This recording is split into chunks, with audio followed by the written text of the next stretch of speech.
My classes, I'll have a little now when that tailbone goes up towards the ceiling, usually it's not too forward. So we did the saw. Good afternoon, good morning, good evening. How are you today? So our session today is going to be focused on spine rotation. So often people think that Pilates is just about the core and abdominal work and all that. But originally Joseph Pilates was all about the spine, and he would often say that your spine, or the health of your spine, will dictate how old you feel. So the younger your spine, the younger you will feel. So yes, I like to focus a lot on abdominals because that's what ladies like. We like that tummy burn. But generally what we do focus on is spine mobility within the class. And along comes a lot of core work with that. But sometimes people go, oh, you're not doing an ab session. It's like, no, because we want to focus on the spine. So we're going to be starting with standing side bends. You don't need any equipment, maybe a block or some cushions to sit on, because when we come down into seated, it may be that you need to just prop yourself up a little bit. And I've just realized my glasses are full fingerprints everywhere. So we'll start in a standing neutral position, and we're just going to start with some nice side bends. So side bends just give the side body a little bit of a stretch. So going from one side and then down to the other side. Now if you have got access to a wall, this is a fantastic exercise to do against a wall. So I've got mirrors behind there. Find where I don't have a mirror before I knock one over. So when we're standing tall and your shoulders are against your wall, and you can use cupboards, you can use the fridge, you can use a door. What you want to notice when you're coming into the side bends is there any movement forward with the shoulder or the hip? So I'm actually going to stand side on with this. So from there, when we come into the side bends, does this happen? Or perhaps you might get a twist with the hip. Now some of that, if you carry on while I'm explaining, some of that can just be that you're not being aware of what's going on in your body. So sometimes you'll just get people doing this. Another thing can be, let's say for example, and this does actually happen with Paul. So for many years, Paul would sit at a desk in the office, but he used to work in the front office in the police. So when people were coming in, he would be looking like that. So after years of only looking one-sided, this side's got quite tight. So it might be, and in fact that is how his body is now, when he tries to do stuff to the opposite side, it might pull the body because there is restriction. So for you, what you need to really focus on is shoulders are back, standing nice and tall, the back of your head is against the wall. So remember, that's the back of your head, not the crown, because sometimes people want to look up. So when you go to the side now, so if I were Paul, maybe my movement would only be up to there if I was trying to keep good form. Okay, so carry on. Now, often people might go, oh yeah, that side's a lot easier and that side's harder. But again, when you look at the technique is not the same. So to really identify which is your tighter side, which is your more restrictive side compared to which side feels easier, you really do need to make sure that your technique is exactly the same on both sides. And then when you bring your spine up, use the tummy. So this is what I say, we don't necessarily really focus on, I do in my classes, I'll have a little ab blast, but Paul doesn't generally. But a lot of the exercises that we do in Pilates require you to use the abdominals, like this one. So when I come up, I'm not just thinking of hoisting my spine back up, I'm thinking of engaging these tummy muscles to bring the spine up. When I go to this side, I'm engaging the tummy muscles. So you're automatically using your abdominal muscles. Good. And then last one to this side, and then we'll come up. So if you are against a wall, you'll need to step forward slightly. And we're going to introduce some rotation now. You really want to anchor down through your feet and make sure they're evenly heavy. And with rotations, we want the pelvis to stay completely still. So from here, when you go towards your left, you're trying not to let the left hip roll back. Likewise, when you go to the right, you don't want the right hip to roll back. Now, what may happen again, lack of awareness. Some people will just fling about. Or if you have that tightness, again, this happens to Paul, he goes to one side and the hips do move. In the beginning, I say in the beginning, when COVID first started, and excuse me, we teach both the classes online together, I say, your hips are moving. He's like, no, they're not. Until he looked in a mirror, or we saw in one of the videos. So mirrors are fantastic. And I know people go, oh, I don't want to look in a mirror. But if you look at your, I've got something in my throat. Excuse me. If you look at your alignment, then you will notice a lot of stuff. So one thing we can do to counterbalance or counteract the movement in the pelvis is when I'm taking my spine to the left, can I gently push the left hip forward? So it's almost like you're wringing out a cloth or a towel. When I go to the right, I'm going to gently push that right hip forward. So let me do this to the side, and I'm going to exaggerate it. So when I go to the right, I'm going to push the right hip forward. So I'm still trying to wring the spine. And then when I go to my left, I'm going to push the left hip forward. And just relax your arms. They're just attached to your shoulders. We're not actively swinging them. And each time you go, can you go a little bit further? Good. So already you might start to be noticing one side is easier. Lovely job. So we're going to come down onto the mat now. And we are going to do what is called, what I call a thread the needle prep. So it's not the whole exercise, it's only half the exercise. So with this one, if your wrists hurt, then you can do this on your elbows. Or if you've got a sofa in front of you, you can lean your elbows on the sofa. So you don't need to be on your wrists. So from here, knees are under hips, wrists and elbows under shoulders. So generally when people come to this position, you can look at my lower back and they just sink in the lower back. So pull that tummy in like you want to get your belly button to touch your spine and just flatten that part of the back. And then push the floor away from you. So often what happens is people sink into the shoulder blades. And when that happens, the spine which is attached to your rib cage sinks down. So there's a lot of winging and instability in the shoulder joint there. So if you push your sternum away from the floor, so imagine there's a candle burning on the floor here. The closer you come to it, the more it's going to burn you. So push the body away, and that will bring the shoulder blades into a really good stable position over there.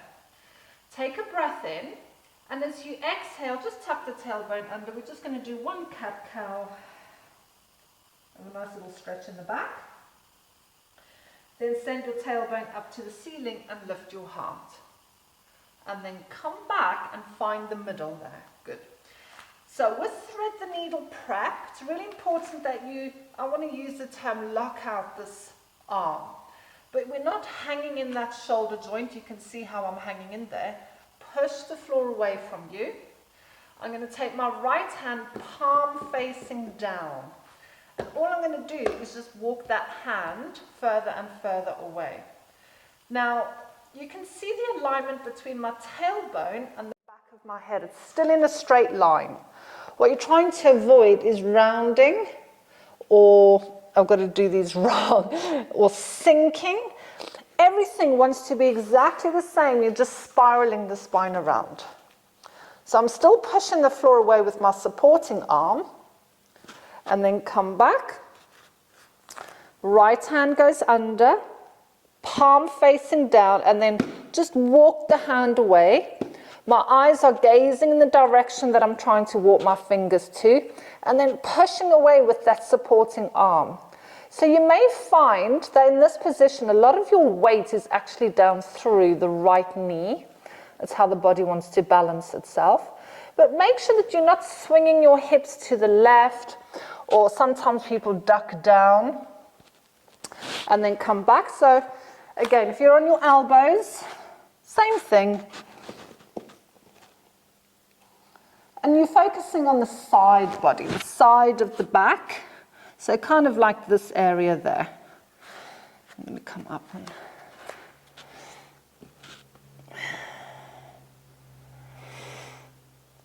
Good. And then we shall sit down into child pose. Now, generally for most people, this is okay. But if you've got any discomfort in your knees, you can pop a load of the cushions under your bum, between your bum and your heels. That will just take some pressure off of the knees. Or the position we're going to come into, you can just keep the bum a little bit higher. So we're coming into a child pose. And have the head touching the floor if you can.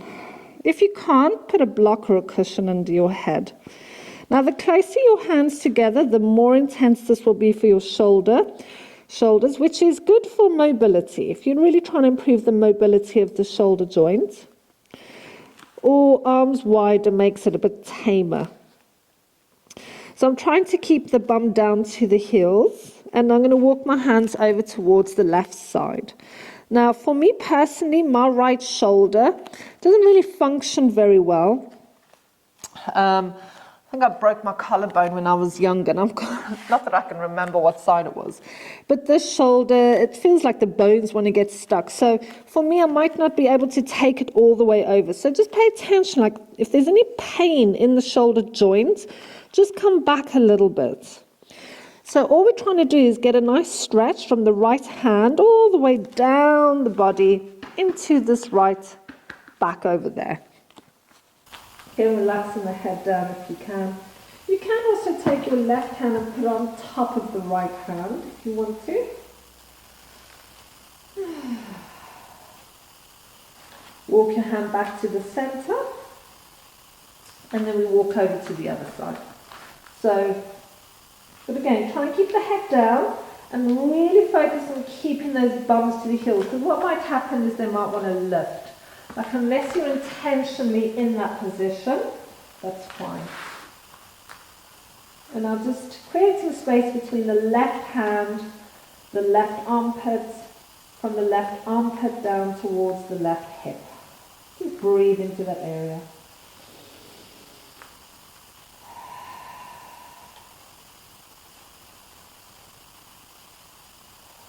Coming back to center.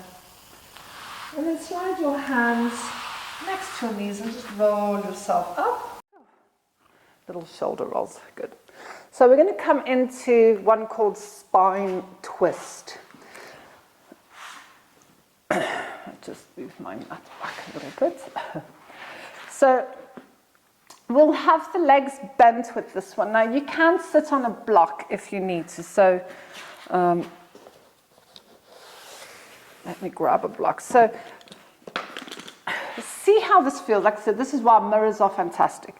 If you're in this position and you're feeling really, really stuck and round and like there's no space, or there's burning in your hips or something like that, sit on a block.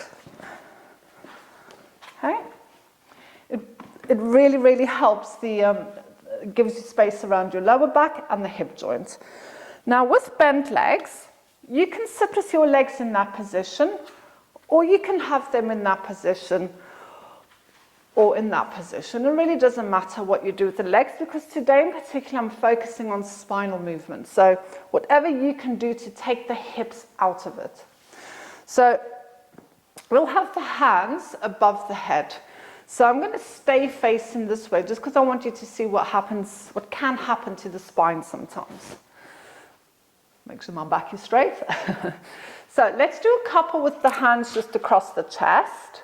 and then we will change that. So I'm sitting nice and tall. Now, it doesn't really matter whether you breathe in or breathe out. I breathe in as I rotate. Paul breathes out when he rotates. So whatever feels more natural for your body. But I'm going to cue because otherwise I can't teach. So get ready and exhale. Now, as you breathe in, lengthen the spine and start to turn towards your right side. As you breathe out, all these muscles engage, so we naturally work with the exhale, how the exhale works in the body, the tummy pulls in, and then think of giving your spine a hug and turning a little bit more.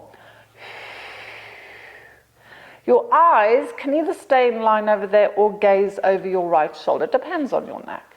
But think of space across the collarbones, so we're trying not to be like that. Now, this is what I want to do this side. What can happen is people can tilt back a little bit, okay? Or the head will go down. Now, inhale as you come back to the front, breathe out. Inhale, rotate to the left. So again, hopefully I'm sitting tall. Exhale, give the spine a hug. Inhale, come back to front. We'll do one more each, so breathe into the right. Now remember, if your body wants you to exhale, that's fine. Give the spine a little squeeze. Can you rotate a little bit more? And then inhale, come back. Exhale. And then inhale, rotate to the left. Exhale, give the spine a squeeze. Inhale, come back. Good. Now we're going to make this a bit more challenging. We're going to take the hands above the head. So I'm going to turn to face you now. When we take the hands above the head, for some people they will need to take the arms slightly in front. Okay, it's going to depend on the bone structures of your shoulders, mobility, and all sorts. So if you're trying to take the hands there and the arms land up being bent, rather have your arms out a little bit. Like if I look up, I can see my hands over there. So breathe in and rotate to your left. Now what happens is the spine wants to, I don't know what's wrong with my voice today. The spine wants to rotate and flex. That's what the spine wants to do. So when you start to turn towards your left, really focus on lifting this left rib cage up and away from your hips. And your right arm will want to drop down. So think of lifting both hands up. Inhale, come back to the front, breathe out. Inhale, rotate to your right. All the sides much harder. Exhale, give it a squeeze. Now lift your right rib cage. So lift it away from that left hip. Lift this right arm up. Left arm, sorry. Inhale, back to the front and relax. So often I find having something in your hands can help you with this. So I'm just grabbing another block. If you've got another cushion, a bottle of water, doesn't matter what it is, a piece of paper. Just, I like things that I can see, I can feel, I get that visual feedback. So hands are up towards the ceiling. So breathe in, rotate to the left. Now as you rotate, you can feel that right hand. Now send that right arm up past the left one. Lift, lift, squeeze the tummy. Inhale, come back to the front. Exhale. And lift and lift and lift and lift. Inhale, come back to the front. Stay there, we'll do one more each side. Inhale, left. As you breathe out, squeeze, but keep reaching. Inhale, come back. Oh, I can see my arms tilting there. Inhale to the right, and then lift and lift. Inhale, come back to the front. Whew. Is it a hot flush or is that just hard work? Lovely. So sometimes you feel that a lot in the shoulders. Right, so we are going to come into the saw, and the saw is one of my favorite exercises. I say that about all the exercises. Right, so again, if you suffer with sciatica, please stay on a block, or if you're prone to sciatica, otherwise you can come off. Likewise, if you find that you're sitting with the legs in this position and you're stuck, like you feel like you've got space, sit on a block. It's not Doesn't mean you're any less good just because you're sitting on a block. It's how we can get your body to fit, or how we can get exercises to fit your body, rather than we're trying to force your body to do something. So sometimes people go, oh, I don't want to use a block because I don't want to look like I'm not any good. So we're going to come into the saw. Have the legs as wide as you can get them without straining your groin. Splitting your difference, as my mom would say.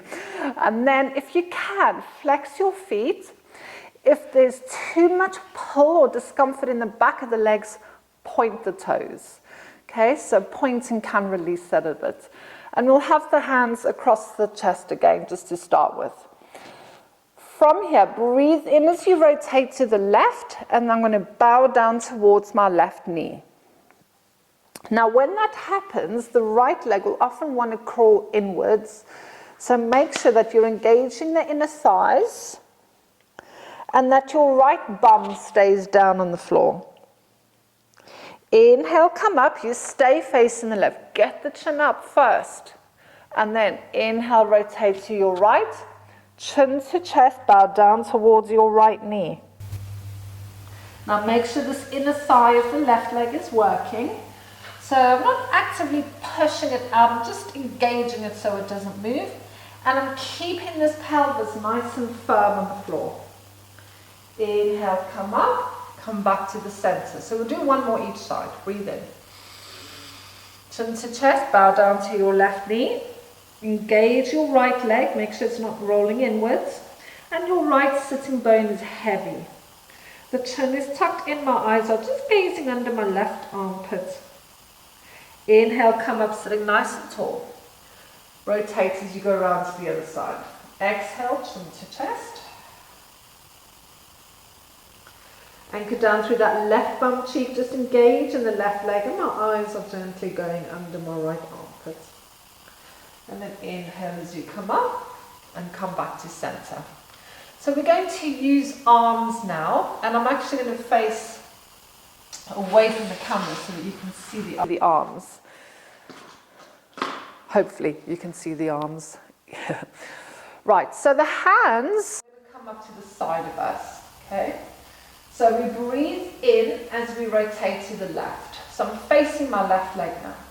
Taking the right hand in the direction of outside the foot, and the back hand pulls in, palm facing in. Now people can get quite fixated on trying to touch the foot, and then everything else goes wrong. A nice way to think is keep the hand up. So as you take the chin to the chest, you reach in the hand up and forward.